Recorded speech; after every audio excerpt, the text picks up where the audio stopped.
Welcome to ચેતુસ kitchen.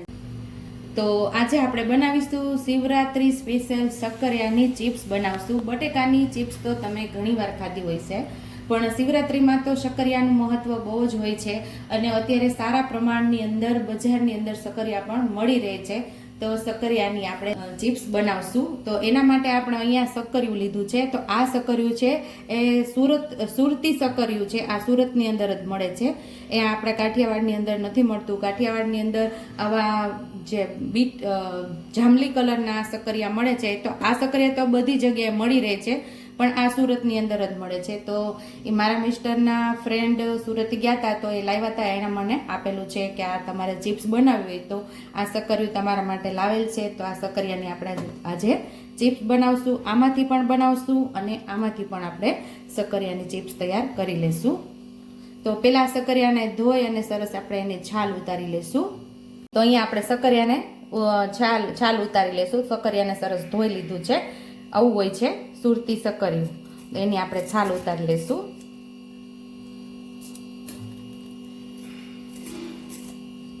આની અંદર કે ધૂળ કે જે રજોટ હોય એ છાલ ઉતારવાથી બધું નીકળી જશે।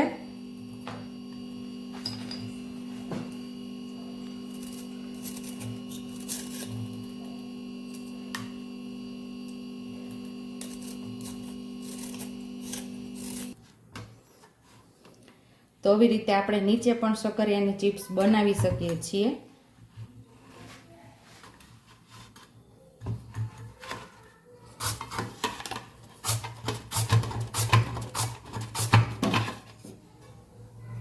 આવી રીતે મસ્ત એવી બટેકાની જેમ ગોળ ગોળ ચિપ્સ પડશે। આપણું તેલ સરસ ગરમ થઈ ગયું છે, તો આપણે ચિપ્સ પાડેલી છે અને આપણે એક એક કરતી છૂટી છૂટી મૂકી દઈશું। મીડિયમ તેલ આપણે ગરમ કરવાનું, બહુ એકદમ ફાસ્ટ તેલ ગરમ નહીં કરવાનું, અને મીડિયમ ગેસ ઉપર આપણે એને ક્રિસ્પી એવી તળી લેવાની છે।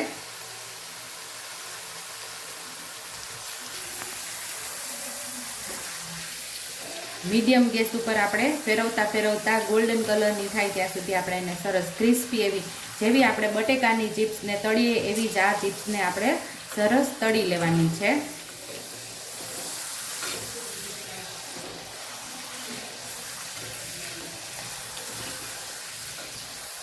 આ શક્કરિયામાંથી તમે ભજીયા પણ બનાવી શકો છો। જે આપણે બટેટાની ચિપ્સના ભજીયા બનાવીએ છીએ એ રીતે તમે આના ભજીયા પણ તૈયાર કરી શકો છો। આવી રીતે ગોળ ગોળ પતીકા પડી જાય એટલે આપણે જે ચણાનો લોટનું બેટર બનાવીએ એ રીતે આના ભજીયા બને। અને ફરાળી ભજીયા બનાવવા હોય તો રાજગરાના લોટનું બેટર બનાવી, એમાં કોથમરી, મરચાં, આદુની પેસ્ટ ઉમેરી બેટર બનાવીને આ ચિપ્સને બોળી અને ફરાળી ભજીયા પણ તમે તૈયાર કરી શકો છો। ચણાના લોટના ભજીયા પણ બનાવી શકો અને ફરાળી ભજીયા પણ તમે તૈયાર કરી શકો છો। અહીંયા આપણી ચિપ્સ તૈયાર થઈ ગઈ છે, તો આને બહાર લઈ લેશું આપણે। ડીશમાં ઉમેરતાની સાથે તમને અંદાજ આવી ગયો હશે કે મસ્ત એવી આપણી ચિપ્સ ક્રિસ્પી એવી તૈયાર થઈ ગઈ છે। ડીશની અંદર પાડીને પણ તમે આની ચિપ્સ તૈયાર કરી શકો છો, અને ડાયરેક્ટ તમને ફાવે આવી રીતે તો એમ પણ તમે કરી શકો છો। ડાયરેક્ટ આપણે બકડિયાની અંદર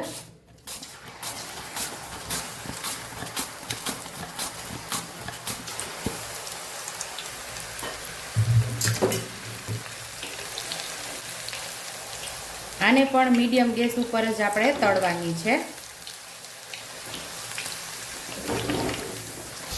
સેમ એ જ રીતે આપણે આ વેફરને તૈયાર કરેલી છે।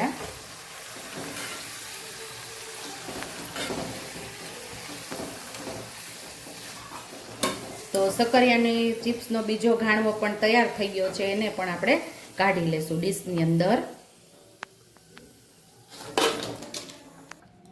સેમ એ જ રીતે આ શક્કરિયાને પણ આવી રીતે છાલ ઉતારી લેવાની છે, અને આને પણ આપણે ડાયરેક્ટ આપણે બકડિયાની અંદર આની ચિપ્સ પણ આપણે તૈયાર કરી શકીએ છીએ। આ શક્કરિયામાંથી પણ આપણે સેમ એ જ રીતે ડાયરેક્ટ આપણે બકડિયાની અંદર ચિપ્સ પાડી શકીએ છીએ આવી રીતે।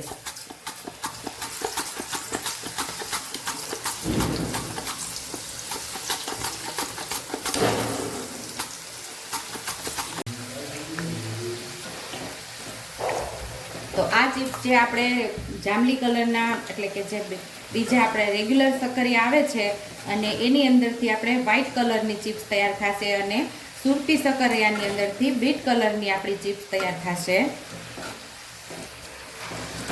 તો અહીંયા આપણે આ ચિપ્સ પણ તૈયાર થઈ ગઈ છે. ડીશની અંદર આપણે લઈ લઈશું. આવી ગોલ્ડન કલરની આપણે તળવાની છે. તો એ મસ્ત એવી ક્રિસ્પી થશે. એવી રીતે તળશો ને તો એમ એ જ રીતે બધી ચિપ્સને આપણે તૈયાર કરી લેવાની છે.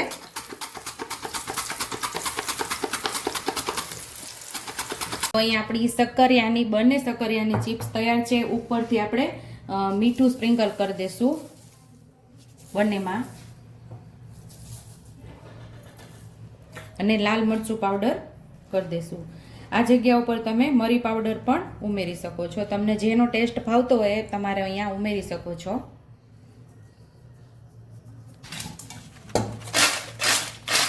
તમને એવું લાગતું જ હશે કે કેટલી મસ્ત એવી ક્રિસ્પી આપણી આ વેફર તૈયાર થઈ છે.